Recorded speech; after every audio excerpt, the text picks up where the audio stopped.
nem sempre reconhecemos quem realmente influencia nossas vidas.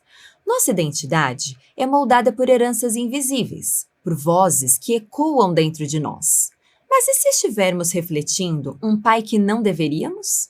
A quem pertencemos de verdade? O que isso revela sobre nós?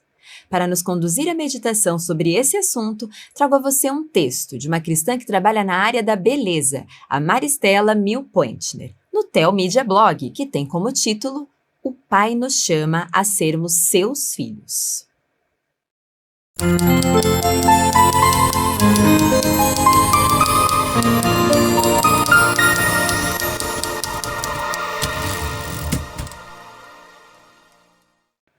Todos nós, sem exceção, temos um pai.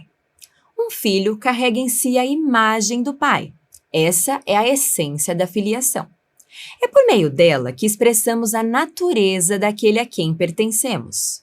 Na carta aos Hebreus, por exemplo, lemos: havendo Deus outrora falado muitas vezes e de muitas maneiras aos pais, pelos profetas, nestes últimos dias nos falou pelo Filho, a quem constituiu herdeiro de todas as coisas, pelo qual também fez o universo. Hebreus capítulo 1, versículo 1 e 2. Este versículo nos lembra que no passado Deus comunicou-se com seu povo de diversas formas, mas com a vinda de Jesus Cristo ele se revelou de maneira plena através do Filho.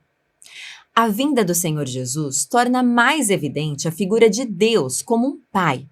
No Antigo Testamento, a imagem de Deus como pai não é amplamente explorada. Ele se apresenta por diversos nomes, como Eu Sou, Todo-Poderoso, El Shaddai, Jeová Shalom, o El Elyon, entre outros. Mas a apresentação de Deus como pai é menos evidente. Contudo, após o nascimento de Jesus Cristo, Deus passa a ser chamado de pai mais de 200 vezes no Novo Testamento. Jesus, o Filho de Deus, veio para nos salvar, mas também para revelar a natureza paterna de Deus, mostrando-nos o seu amor, cuidado e orientação. Sobre seu Filho, Deus declara o seguinte: este é o meu Filho amado, em quem me comprazo. Mateus 3, versículo 17. Aqui vemos Deus afirmando a identidade de seu filho e sua relação íntima e amorosa com ele. Uma relação que ele deseja também estabelecer conosco, como filhos adotivos através de Jesus. Muitas vezes carregamos características de nossos pais que não apreciamos. Mas por que mesmo assim muitas vezes acabamos repetindo esses comportamentos que repudiamos?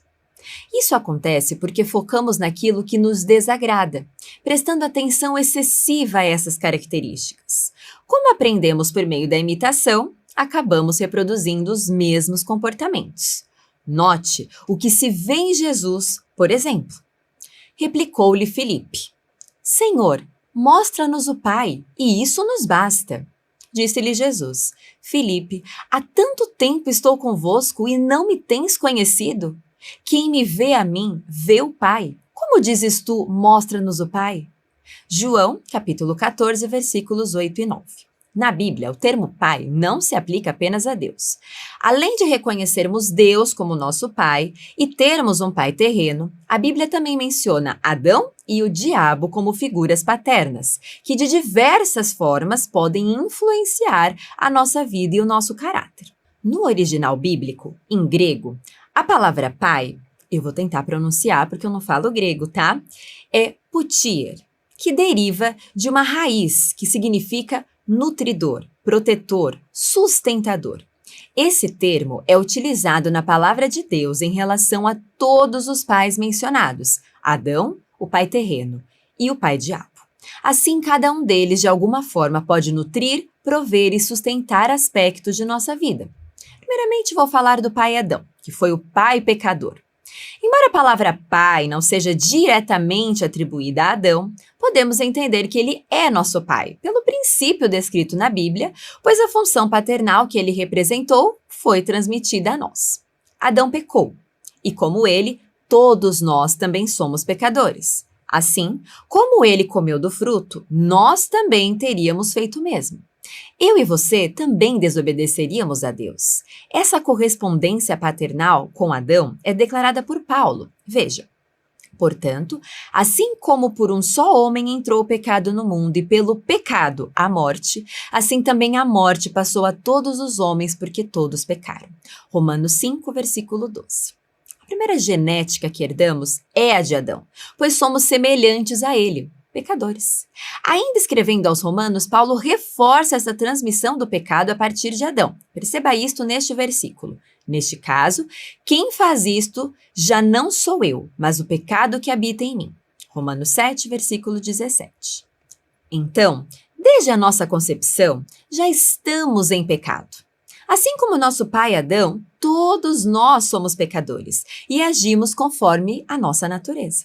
O apóstolo Pedro afirmou: teria sido melhor que não tivessem conhecido o caminho da justiça, do que depois de o terem conhecido, voltarem as costas para o santo mandamento que lhes foi transmitido.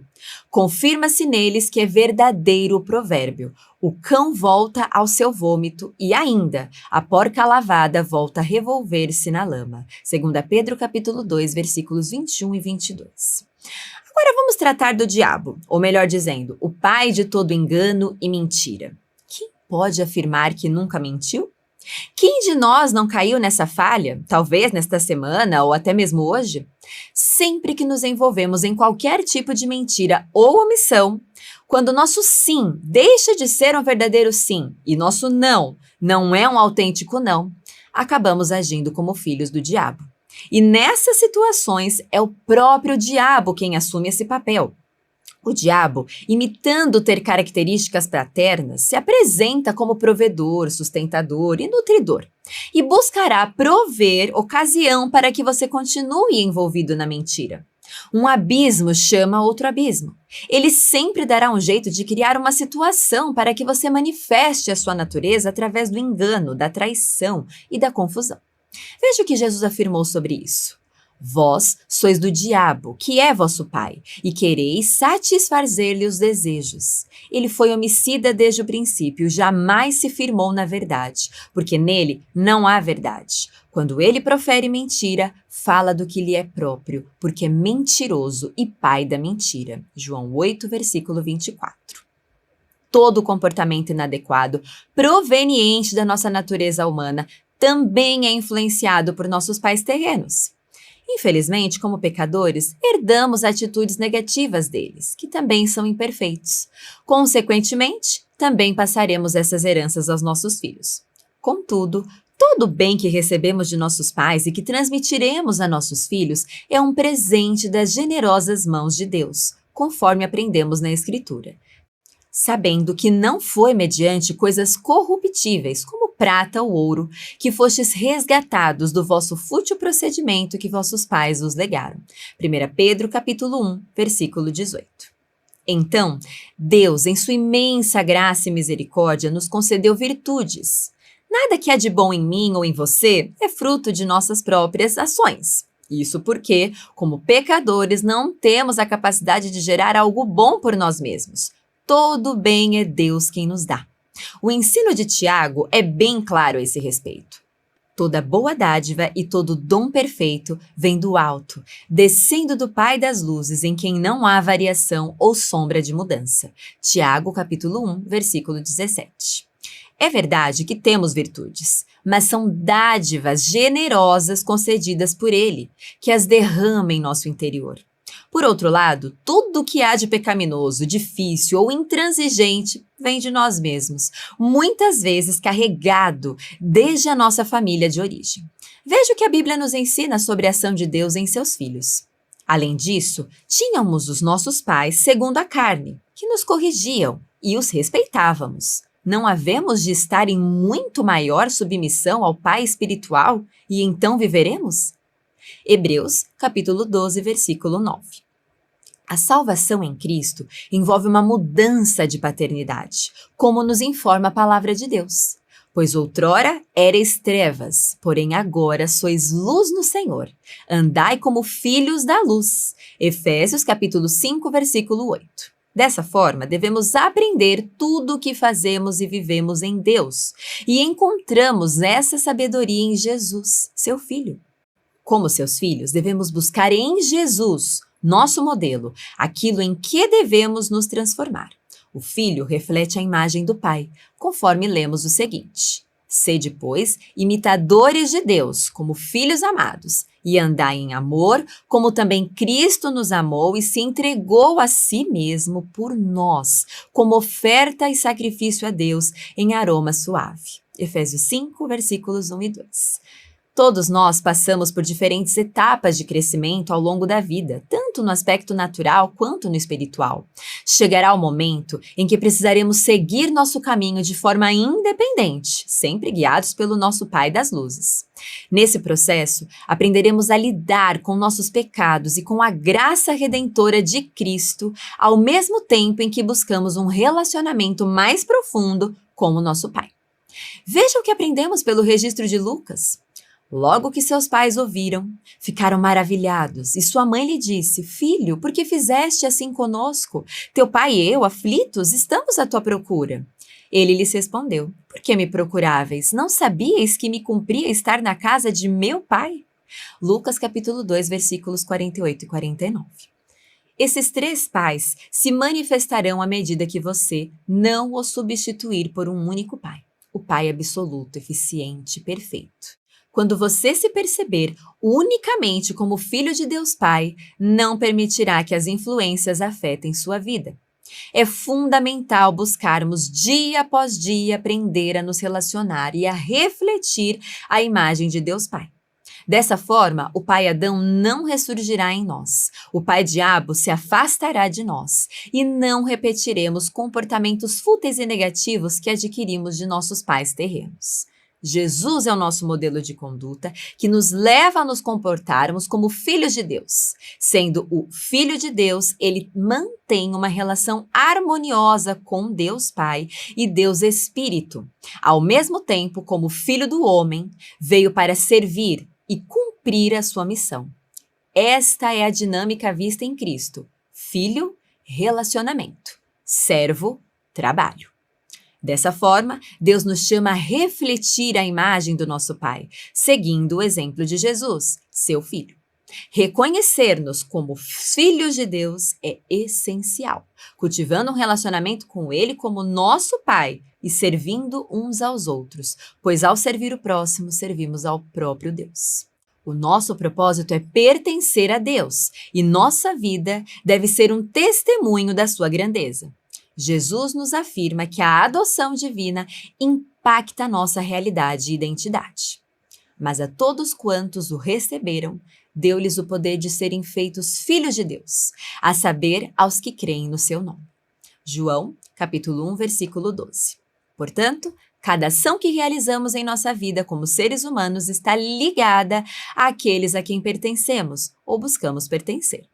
Nosso abraço é um desejo de pertencimento, mas muitas vezes deixamos de abraçar por receio de não sermos aceitos. Erramos ao não confiar e ao não reconhecer que em Deus encontramos aceitação e pertencimento. Fomos acolhidos pela sua graça. Deus nos oferece plena aceitação, tanto a mim quanto a você. Ele é nossa força, nosso provedor e sustentador perfeito. Ele nos dará o que precisamos. Se não tivermos, é porque não precisamos. Vamos encerrar fazendo um pedido ao nosso Pai. Senhor, ajuda-nos a sentir o Teu amor e a compreender que somos aceitos por Ti como nosso Pai. Amém.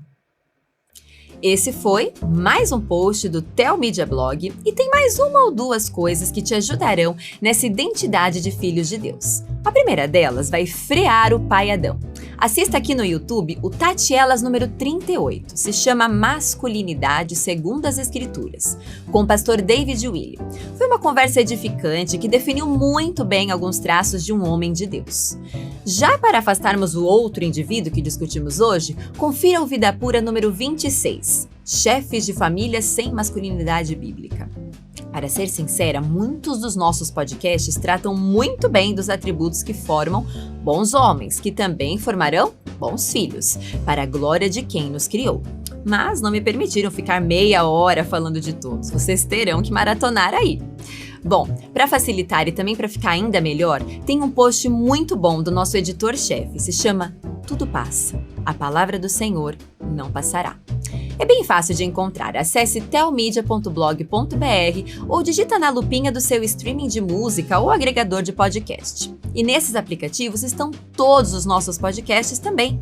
Aproveite e deixe nos comentários aquele que mais te marcou ou algo que aprendeu e adotou na sua vida. E lembre-se, tudo o que você deseja saber sobre a vida cristã e crescer na fé está aqui, na Telmídia. Nos vemos na semana que vem.